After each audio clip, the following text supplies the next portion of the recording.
Hello and welcome back. I am Abby Carter and this is your monthly self-care strategy. This month we're doing things a little bit differently. So instead of 2 videos, we're just going to do one. And I'm changing up kind of the dynamic of how we're working with the cards. So I pulled 3 cards for us this month for kind of support around how we can work with the energy of this month. And we start out with the 9 of Pentacles. And the 9 of Pentacles invites us to enjoy our own company. If you look at this sort of plant or tree-like thing, there's an element of refinement which plays into another card that we pulled this month. And there's sort of like this solitude energy. And it's not about loneliness. It's about truly enjoying our own company.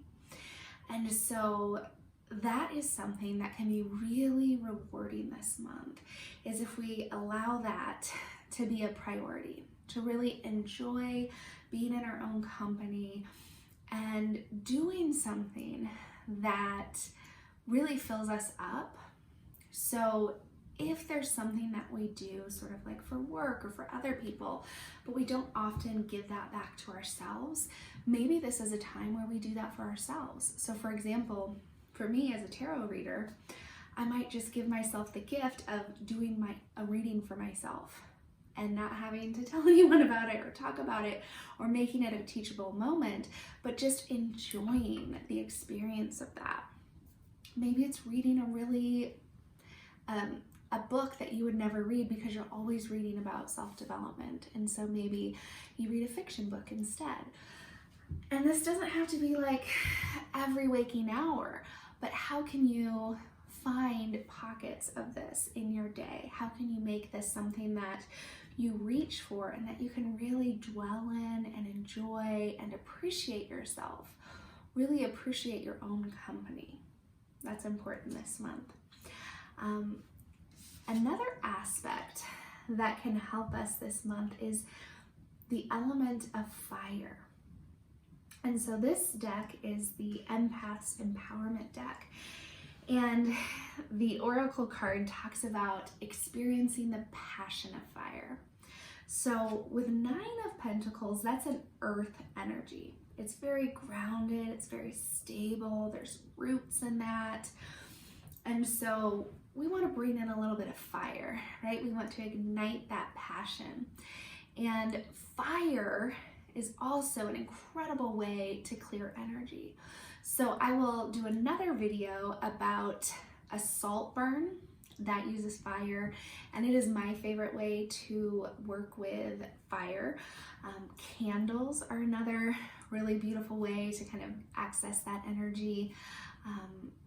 A fire in your house that you have, if you have a fireplace or a fire pit, anything that allows you to connect with fire. Even in your imagination, you can imagine, a fire or some kind of ritual with fire, and that can be really powerful as well.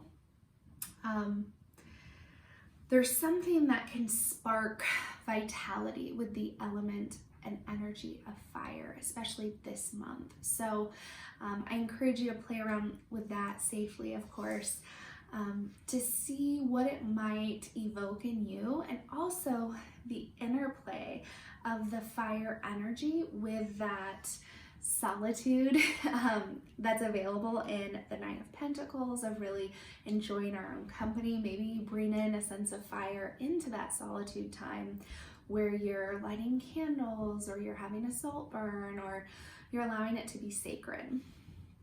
And finally, I pulled a card from the Energy Archaeology Deck that is around grace. And this deck talks about different bones in the body and the energy pathways of them. And grace relates to the elbows. And there is this energy of refinement that exists in grace and compassion. And so that pairs really nicely with the Nine of Pentacles, because Nine of Pentacles is also a little bit of refinement energy. And so when we think about grace, and even as I look at this card, you kind of see how the light kind of brings your gaze there. It almost looks like some fire sparking, but there's a spark, right? And so how can you spark grace and compassion in your own life? And not just with other people, but with yourself as well. There's something about a softening that happens with grace and not having to be perfect. So for so many people that I work with, that I know, even myself, that energy of perfectionism can be such a downer. It can really get in the way of enjoyment and happiness and contentment in life. And so how can you sort of make space for not just failure, but sort of like letting things or allowing things to not be perfect, and sort of letting go of the idea that perfectionism is the goal.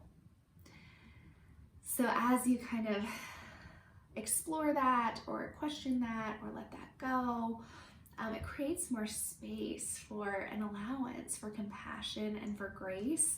And I think that's such an important piece that we can develop and foster and nurture, because the more grace and compassion that we can have with ourselves, it just impacts everything. You know, it's like a set of dominoes that goes off.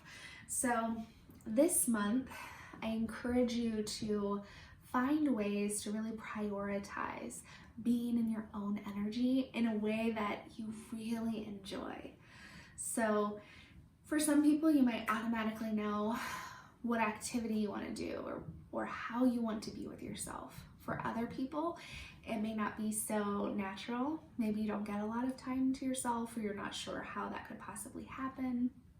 So if that's the case for you, just meeting yourself where you are, accepting those feelings, and allowing yourself to maybe get a little curious or investigate, you know, what's behind that, where might you be able to lean into that or open into that, and just follow that.